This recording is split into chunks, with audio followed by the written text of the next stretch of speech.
in Academy, it was pretty much like whoever had the better laners, you pretty much just win the game based on that. Like tempo doesn't really matter. It's just like whoever farms better, maybe gets a kill in lane, usually wins. Yeah. But in LCS, like you actually have to coordinate with your team. Oh, you can't grief tempo here, or they just get Drake for free, stuff like that.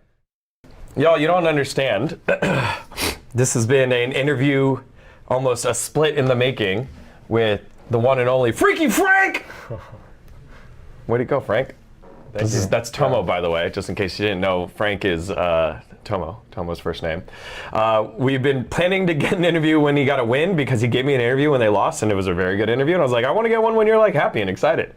And they get the victory over 2-0 MVP candidate Jojo Pune Evil Geniuses, coming back too, right? You guys were, it looked in not great, and then you had a big fight over at the Drake Pit and get a win. How does it feel, man? Yeah, it feels good. We stumbled a bit in the beginning, but I think every team fight we were just shooting them. So like we were just outplaying them in team fights, so it was good to finally get our first win. All right, well, tell me about this adjustment to Super Weeks. 3 games every week, you know, you start 0-2. What was the pressure coming into it, and how do you feel about Super Weeks? Definitely there's more pressure because every week matters a bit more, you know, and obviously if you start 0-3, like kind of will ruin the vibe a bit, you know, of the team. Yeah. So I'm happy, like at least we ended up with a win at the end. Yeah. You got Diamond there now at support. You got Rich in the top lane. What's the team dynamic like now with this new makeup? I think Rich is a really solid top laner. I think he's always like very consistent, always like even or up in lane. So it feels really good to have like such a stable and consistent top laner I can always like rely on, you know.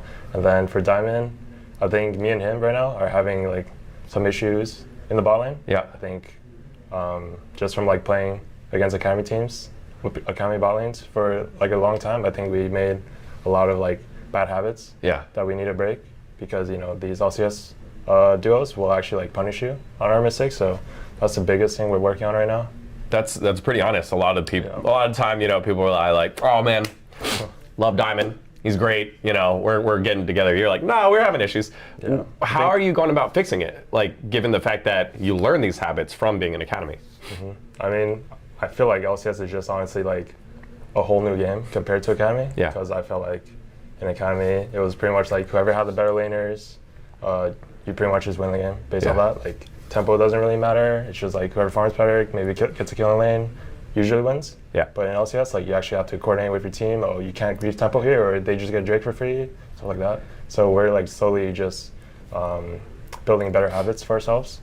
It kind of feels like you're realizing the tempo isn't just the tempo in your lane. It's like, what else will you lose across the map, and then what happens after that. Thanks for that insight. That was pretty interesting. So how are you going about fixing that? You've identified what it is, but how are you fixing that? I mean, just going in scrims every week. We're playing against every bot lane, see how they play.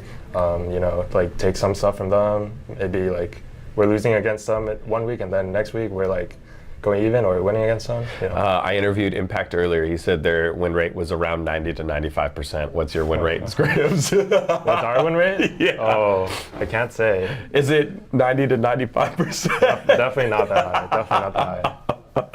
But hey, they're 0-3 in LCS right now, so maybe scrims don't matter. Yeah. With a 1-2 week, how does that make you feel? I mean, given the fact that like it's a win, and you end on a win, so it does feel better than like winning at the early in the week and going 0-2. But how does that feel? I think the first 2 games that we played, I didn't play up to my standard. Sure. I think a lot of my teammates didn't play up to their standard either. So we were kind of disappointed, but we knew like we could still beat like most of the teams if we played at our best. So that's kind of like what happened today. Even though we made a few mistakes, like we just played better than them, so we won. The big thing that people take away from this game is not only did Dignitas get 1 Baron, Dignitas got 2 Barons in this game. Like, you got to tell me, you vanquished the Dig Baron stigma in week 1. Like, what, you know, did that cross your guys' mind? You guys even think about that? Okay, the first Baron we kind of hinted because we got Baron, right? But then in our setup, we like died a mid randomly. We got like 1 tower, and then that was our Baron. So, I mean, it's still kind of a Dig Baron because we didn't get that much, you know? And then second Baron, I think we just ended the game off that. Yeah, you ended the game team fight, so yeah. I guess, yeah. Lastly, there's been a lot of conversation about the power ranking of bot lanes right now because there was a shift around in terms of rosters. Some of the guys that were there last year, I mean, I had Luger as number 3 last year. He's not in the league. How do you guys, who are some of the top bot lanes for you that you look up to? I think Berserker and Sven, definitely Sure. number 1 in my eyes. And then, Prince Vulcan are 0-3. Just wanted to throw that out there just in case anyone thought that was I a think they're freebie. good, but I think they like, at least when I scrim them, they play like really aggressive and like maybe they'll die like randomly sometimes. But I think they're definitely like mechanically they're really good. Just I think they have like some consistency issues. Sure. Which like kind of show on stage too. Yep. Yeah, I feel like aside from Berserker and Sven, every other bot lane's like pretty beatable. Core and Yan are 3-0, man. Just throwing that one out there. Tactical and Treats, they're... Tactical did drop a nuke on me, so... Yeah, that did happen. Honestly, I'm not too sure. I think it depends on the day, honestly. If the answer ends up being it's Berserker and Sven and then everyone else, that's reasonable for now. I'd say that for now. Okay. Yeah. Freaky Frank, everyone. Frank Lamb, the Punisher. I'm going to keep making up nicknames for you every time you come on. I don't know why. I just feel like you're going to be our nickname guy. I'm not coming on again. I'm declining the Digon interviews. Tomo, everyone, thank you very much. Thank Congrats you. on the win, and your growth has been a lot of fun to see, and your determination. Do you want to say anything else to your fans here? Yeah. Thanks to the Dig fans. If you're still watching us, keep cheering for us because I think this play will be really good. All right. There you have it.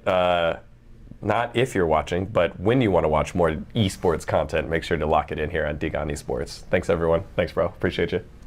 Nice. All right. Easy. Easy. Just like this game, right?